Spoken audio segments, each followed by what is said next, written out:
La palabra misionero significa uno enviado. Apóstol significa uno enviado. Un misionero es un apóstol. Cuando la gente dice que no hay más apóstoles y esa misma iglesia envía misioneros y dice que no hay apóstoles, yo no lo entiendo. Pero el apóstol es uno que es enviado. También el misionero es uno que es enviado por Dios. Y Pablo, no por deseo, no por gusto, no por la voluntad del hombre o sus propios deseos humanos, sino por la voluntad de Dios, él fue un apóstol. Nosotros necesitamos más como esos. Por la voluntad de Dios, él iba camino a Damasco para arrestar, piénsenlo, iba a arrestar al mismo grupo que él fue enviado para ser un apóstol. Ahora, ustedes ven cuán contrario se mira para el elemento humano las cosas que Dios hace. Precisamente las cosas que uno piensa que no haría, esas pudieran ser precisamente las cosas que uno tiene que hacer. Cuando yo primero vi a la gente del Evangelio completo, vi a una muchacha una noche pararse en la audiencia cuando la música estaba tocando y empezar a danzar de punta a punta del auditorio. Yo nunca dancé en mi vida, nunca estuve en un salón de danza y nunca quería danzar. Bueno, por el egoísmo aquí, no audible, sino en mi corazón, yo critiqué a la muchacha. Yo dije, no hay nada de Dios respecto a eso. Solo un joven predicador bautista sentado ahí, y dije, no puede haber nada en eso. Esa mujer allá en el auditorio, ella únicamente está haciendo una exhibición, ella solo quiere que alguien la mire. Yo por nada lo hubiera dicho en voz alta, pero en mi corazón yo lo estaba pensando. Algunos de ellos dijeron, ¿qué pensó usted de la reunión? Yo dije, estuvo bien, pero en mi corazón, yo no creí en eso. Así que ustedes saben, una noche de Año Nuevo, yo estaba sentado en mi propio tabernáculo y ellos empezaron a tocar esta alabanza, habrá en el aire un encuentro con Jesús. ¿Y saben ustedes lo que sucedió? Yo hice la misma cosa. Así que ustedes ven por qué. Precisamente las cosas que uno dice que no haría, puede hacer que uno tenga que hacerlas en alguna ocasión. Así que me imagino que Pablo dijo que él nunca se rebajaría y se metería al polvo como algunas de esas otras personas, y gritaría y vociferaría y se comportaría así como ellos lo estaban haciendo, pero Dios le mostró que él tenía que hacerlo. Así que algunas veces cuando uno dice que no hará algo, tenga cuidado, pueda que Dios lo haga hacerlo. Muy bien, entonces él era un apóstol por la voluntad de Dios. Él no tenía voluntad en ello, Dios lo hizo. Lo hizo a él un apóstol del Señor Jesucristo. Por la voluntad de Dios, a los santos. Fíjense, esto no está dirigido a los pecadores, incrédulos. Esto está dirigido a los santos o a los santificados. Escriban lo que la palabra santificar significa los limpiados y puestos a un lado para servicio. En el Antiguo Testamento es una palabra compuesta, no únicamente significa limpio, sino significa puestos a un lado para servicio. ¿Ven? Es ser limpiado y puesto a un lado para servicio. El altar santificó al vaso, y él lo puso a un lado para servicio. A los santos y fieles en Cristo Jesús que están en Éfeso. ¿Ven a quién él está dirigiendo esto? Permítame ahora leerlo sin interrupción. Escuchen, Pablo, apóstol de Jesucristo, por la voluntad de Dios, a los santos y fieles en Cristo Jesús que están en Éfeso. A los fieles en Cristo Jesús. Ahora, esta epístola está dirigida a esos, no al mundo de afuera, no es un sermón. Pablo no les estaba predicando aquí a los que no eran salvos. Él se los estaba predicando a los salvos, a los llamados fuera, a los separados, a los puestos a un lado y a los fieles en el llamado. Ahora, a esos son a los que él se está dirigiendo, a los que están en Jesús. La posición del creyente es en Cristo. Y Cristo únicamente se encontrará con el creyente. El creyente únicamente puede adorar a Cristo si él está colocado posicionalmente en Cristo. No creo que ustedes lo captan. Permítanme tomar otra dirección. Miren, un creyente no puede adorar y no tiene derecho a adorar Ningún hombre tiene derecho de adorar al Señor estando fuera del cuerpo del Señor Jesucristo. ¿Sabían ustedes eso? Si tuviéramos tiempo para regresar y tomar las leyes sobre eso, sería hermoso. Él es quien se está dirigiendo al creyente en Cristo. Anoche yo estaba predicando de la sangre, cómo es que Dios entró al vientre de la Virgen y el Creador mismo haciéndose una célula de sangre, y de la célula empezó a presionar más allá de la célula, y por medio de ese rompimiento de la célula de sangre, rompió donde estaba encerrado rompió el velo, mejor dicho, en donde ellos lo tenían a él separado, y ahora puede traer al creyente dentro del compañerismo con él, únicamente a través de la sangre. Ellos no tenían el derecho de adorar, los que no habían venido a través de la sangre. Miren en el Antiguo Testamento, allá, cuando los creyentes, ellos tenían un tabernáculo, y en el tabernáculo, ningún hombre tenía el derecho de adorar a menos que él viniera al tabernáculo. Era un lugar en donde la sangre era ofrecida, y sin el derramamiento de sangre no hay remisión de pecado, ni promesa de que la oración iba a ser contestada fuera de la sangre. Pero los hijos de Israel iban al templo, un lugar que era designado por Dios para que todos los creyentes se reunieran en un compañerismo. ¿Lo ven? Ellos estaban juntos, cada tribu. Los fariseos, los saduceos, los herodianos, los publicanos, todos se reunían en un lugar para compañerismo. ¡Cuán hermoso! ¿Por qué?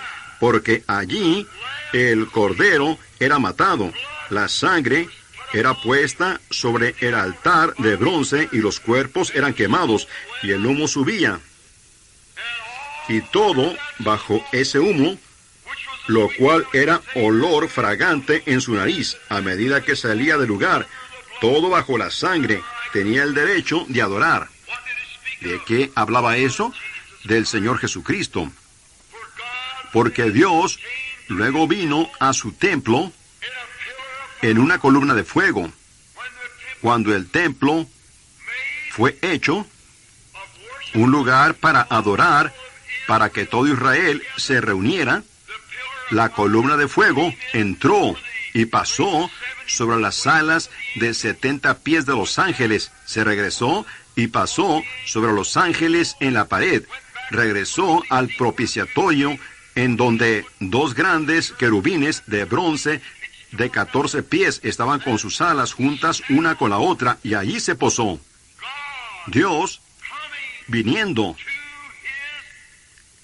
a su templo para ser adorado desde ese templo, en donde la sangre afuera hizo una expiación.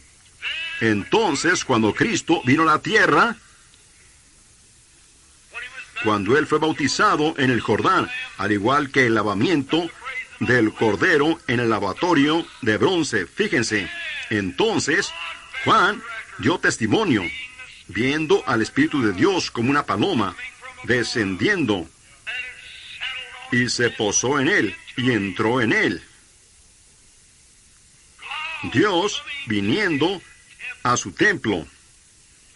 Dios estaba en Cristo reconciliando al mundo para sí mismo. Ese era su templo. Entonces, ese cuerpo, por el pecado, nuestros pecados, fue partido. Su carne partida en dos. Los vasos sanguíneos fueron rotos.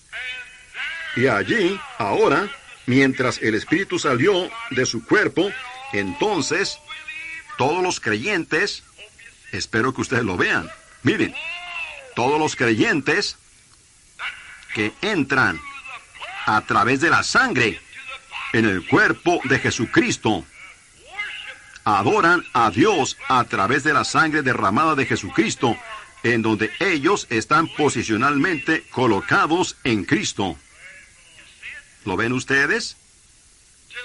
Para aquellos que están en Cristo, fieles, llamados, escogidos en Cristo. A esos son a quienes Pablo les está dirigiendo esta carta. ¿No están ustedes contentos hoy que están en Cristo? ¿Cómo entramos? Quisiera que tuviéramos tiempo para ello, como por 6 minutos más. Miren, ¿cómo entramos en Cristo? Por un espíritu, ni siquiera un compañerismo. No. La primera cosa viene primero. Por una iglesia, no. Por una carta, no. Por un credo, no. Sino, por un espíritu, todos somos bautizados dentro de un cuerpo. No por agua, no por fuerza, no por poder, sino por mi espíritu, dice el Señor. Por un espíritu somos bautizados. ¿Qué? Por un espíritu. ¿De dónde habla el espíritu? ¿En dónde está la vida? En la sangre, viniendo a través de la sangre de Cristo. Primero, llegando a ser un creyente. Fuera de Cristo, sin Dios, sin esperanza en el mundo, condenado a morir. Entonces, Dios, por gracia, nos elige, nos llama a Cristo, lo oímos a Él dentro de la célula de sangre, llamándonos a vida. ¿Lo captan? Y entonces, venimos y confesamos nuestros pecados, y somos bautizados para la remisión de nuestros pecados, entonces tomados a través de la sangre, hasta que la célula de sangre, venimos a través de la sangre rociada, entonces somos bautizados por el Espíritu Santo dentro de esta célula de sangre.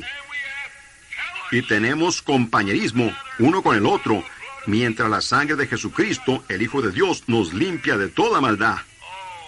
Oh, hermanos, allí está. Eso es lo que necesitamos. Primero venir posicionalmente a Cristo, a través de la sangre derramada, y luego estamos posicionalmente sentados en Cristo. Fíjense en esto ahora, el siguiente versículo. Primero, antes que lo dejemos, fíjense, todo el Antiguo Testamento es una sombra del Nuevo. Ningún creyente tenía el derecho de ofrecer sacrificio de adoración fuera del templo. En el templo es en donde estaba la sangre. Dios lo prohibió. Él dijo, no lo hagan. Vengan al templo para compañerismo.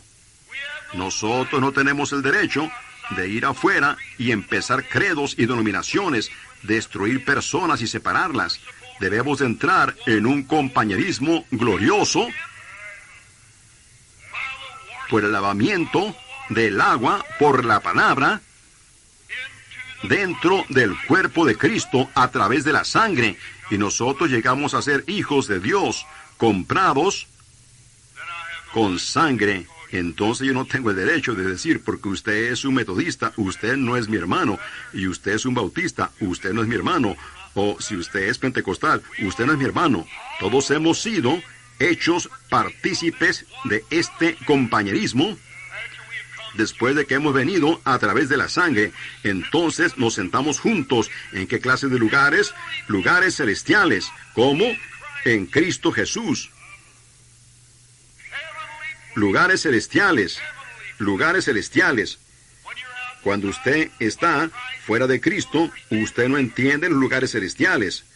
Cuando está allá afuera, usted mira y dice, oh, ese montón de fanáticos, ellos no saben de lo que están hablando. La razón que usted no sabe es porque usted nunca ha sido participante del compañerismo de sus sufrimientos. Usted nunca puso sus manos sobre su cabeza bendita y sagrada y sintió los dolores del Calvario por sus pecados. Usted nunca supo lo que eso era.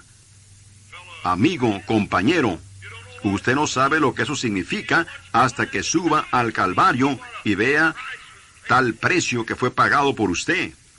Entonces, cuando usted comprende todo al respecto, Dios, por medio de la gracia, lo lleva usted a través del torrente sanguíneo dentro de su propio compañerismo con su amado Hijo, Cristo Jesús. ¡Oh, cuán maravilloso! Déjeme decirles, eso me hace sentir también el saber que hemos sido privilegiados para hacer esto, entrar en su compañerismo maravilloso en Cristo.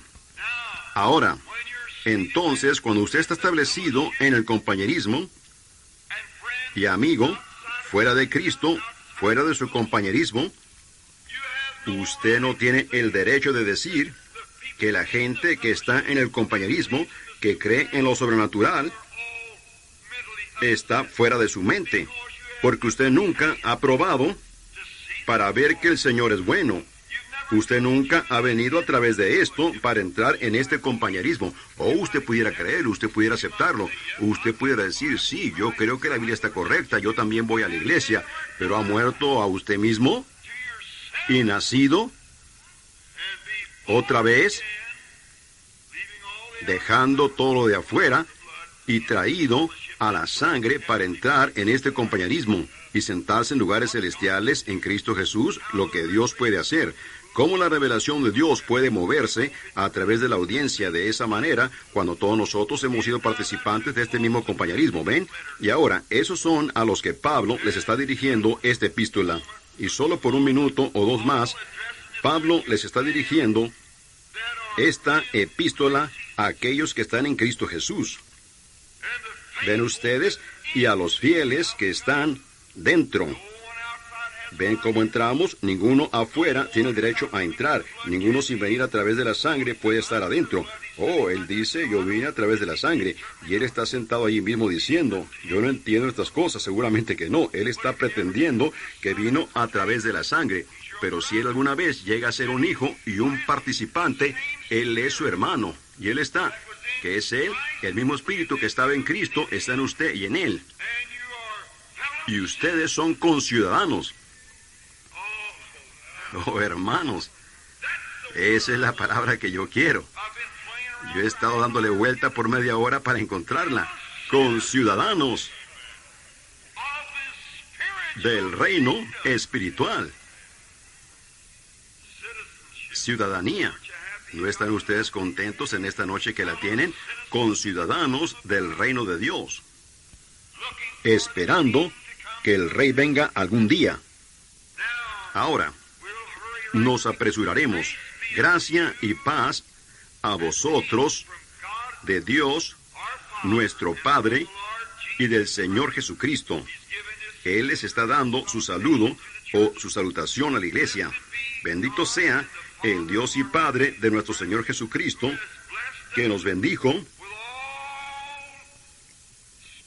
con toda bendición espiritual. Piénsenlo. Yo pensé que la bendición espiritual vino únicamente, el compañerismo, el Espíritu Santo, vino únicamente en Pentecostés. Esto es 32 años después, que está bendiciendo a la iglesia de Éfeso, a la iglesia gentil. Nos está bendiciendo en lugares celestiales. Usted únicamente puede estar en lugares celestiales cuando usted esté en Cristo Jesús. Así que si el Espíritu Santo los bautizó a ellos en lugares celestiales, en ese entonces, Él bautiza ahora en lugares celestiales. El mismo compañerismo. Ahora, lugares celestiales en Cristo. Ahora, rápidamente, yo les daré a ustedes mi punto de vista y luego tendremos que irnos. Según Dios nos escogió, no mi deseo, no su deseo, no fue el deseo de Pablo.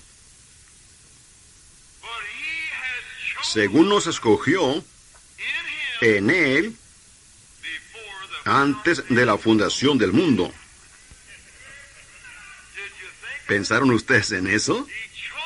Él nos escogió en Él antes de la fundación del mundo. ¿Para qué? Para que fuésemos santos. No porque yo viví bien, sino porque Él me escogió para ser de esa manera. Él lo hizo, no yo. Esa es la razón que usted es santo esta tarde, no porque usted lo merece, sino porque Él lo escogió a usted para ser de esa manera. ¿Cuándo? Antes de la fundación del mundo. Santos y sin mancha. Delante de Él en amor. ¿Cómo pudiéramos hacerlo? Tenía que haber una obra maestra para hacer eso. Y ese fue Cristo Jesús. Escuchen. Ustedes no lo recuerdan, ni tampoco yo. Pero nosotros estábamos antes de la fundación del mundo. Cuando Dios hizo al hombre, dijo, hagamos al hombre a nuestra imagen, démosle a ellos, plural, hagamos al hombre a nuestra imagen, hombre espíritu, y démosle a ellos dominio sobre los peces del mar y del ganado y demás. Génesis 1. Dios diciendo eso, hagamos al hombre. Ahora, allá, antes de la fundación del mundo, Dios lo escogió a usted en Cristo Jesús para parecer santo al fin del tiempo, todo el trayecto desde la fundación del mundo. ¿Lo ve usted? Ahora, rápidamente, captémoslo ahora. El siguiente versículo, habiéndonos predestinado o elegido para ser adoptados hijos suyos por medio de Jesucristo, según el puro afecto de su voluntad. ¿Me permiten hablarles a ustedes solo por un momento? Dios, antes que el mundo empezara, fíjense, ninguno, dijo Jesús, puede venir a mí si el Padre que me envió no lo trajere. Esa es la propia palabra de Jesús. Aquí está la célula de sangre, aquí está rota, aquí está el rociamiento de la sangre moviéndose. Ahora, aquí está Cristo dentro de esta célula de sangre. Cristo significa el ungido. Él era la célula de sangre ungida. Aquí Él está dentro de aquí. Aquí está Dios, nuestro Padre. Miren lo que Él está haciendo. Ningún hombre puede venir a mí a través de este rociamiento de sangre, excepto que mi Padre lo trajere. Y todo el que viene, yo le daré a él vida eterna, no lo echo fuera, y lo resucitaré en el día postrero. ¿Ven ustedes lo que es? Ahora miren, Él nos ha escogido para este propósito, habiendo predestinado, o sabía previamente, Él entendió previamente lo que sería desde el principio. Dios en el principio, simplemente sabiendo lo que Él haría en el fin. Él predestinó, o podría decir previamente, lo que sería. Sabía previamente, sabiendo previamente que estaríamos en Cristo Jesús. Fíjense, habiéndonos predestinado para ser adoptados hijos suyos, la adopción. Tomaremos ahora las leyes antiguas solo por un momento otra vez y luego tendremos que terminar. En el Antiguo Testamento, cuando un hombre... ¿Están ustedes disfrutando la lectura de la palabra? A mí me gusta. Solo toleren unos cuantos minutos más. En el Antiguo Testamento, cuando un hombre tenía su pequeño reino, miren, él era el padre de este reino. Una pequeña posesión. En San Juan aún se continuó hasta el pueblo anglosajón en Bretaña hace años, aún hasta la traducción o versión de King James. Ustedes se encuentran en San Juan 14 que dice, en la casa de mi padre hay muchas mansiones. Eso suena extraño que en una casa haya mansiones, pero lo que es, en el tiempo de la versión de King James, como una traducción, cada hombre que tenía un reino, un rey, él tenía ese dominio que era de él. Y él era llamado el Padre. Y eso era llamado su casa. Los hijos, todos sus súbditos eran él era dominio, su dominio era sobre ellos, y eso era llamado su casa. Así que ellos dijeron, en mi padre, ahora, creo yo que Moffat lo pone en la casa apartamento, hay muchos apartamentos. Yo no estoy de acuerdo con eso.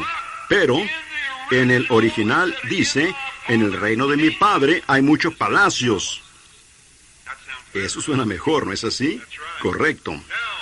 Ahora, cuando un hombre, en el Antiguo Testamento, un hombre judío, en Palestina, de donde ellos eran ya sea que él fuera, o de la tribu de José, o de Efraín, o de la que él fuera, él tenía sus propias tierras destinadas que le pertenecían a él.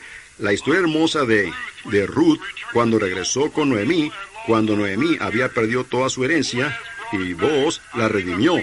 Creo que yo prediqué sobre eso la última vez que estuve aquí. Un cuadro hermoso. Ese fue su pequeño dominio, como su pequeño reino, su posesión. Era traspasado.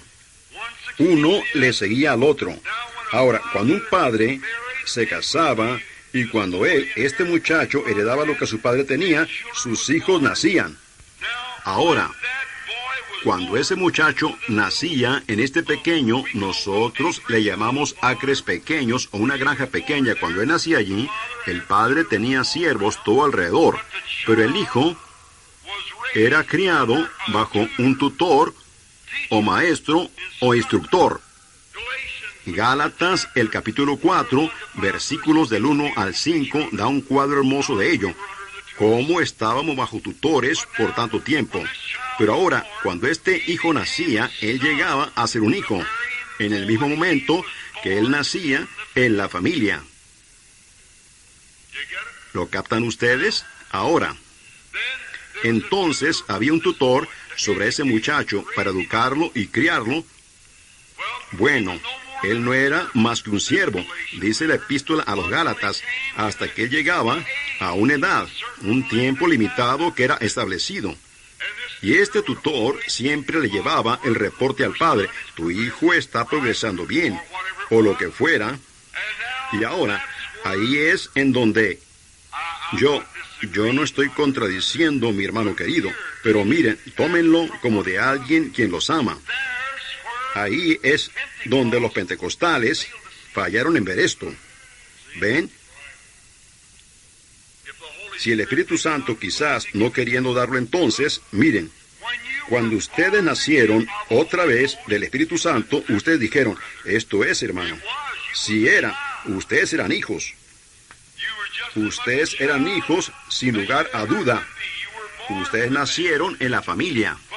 Pero sin embargo, el tutor, el cual es el Espíritu Santo, ha vigilado sobre la iglesia mientras ella ha estado madurando. Ahora, si este tutor, en lo natural, iba al padre y decía, mira aquí, ese muchacho no va a ser muy bueno. Yo trato de enseñarle, él simplemente no escucha. Él tiene su propia manera testaruda y él simplemente no escucha. Él va a hacer esto o él va a hacer eso. El padre comprende allí mismo que ese muchacho no puede tomar posesión de su dominio. Correcto, porque ¿qué haría él? Él lo malgastaría. El regreso del hijo pródigo da un cuadro muy hermoso de ello, ¿ven? Él no podía. Lo que él haría es que hipotecaría la granja o la vendería y se lo bebería y se comportaría mal. Ahora, en el sentido espiritual, después que nosotros nacimos en Cristo, llegamos a ser hijos de Dios. Pero entonces, ven, Dios sabe mejor. Ahora, aquí es en donde yo digo reverentemente que no estoy de acuerdo con mis hermanos de la lluvia tardía. ¿Piensan ustedes que yo estoy persiguiendo la iglesia? No, mi amado hermano, no, ¿ven? Ahora,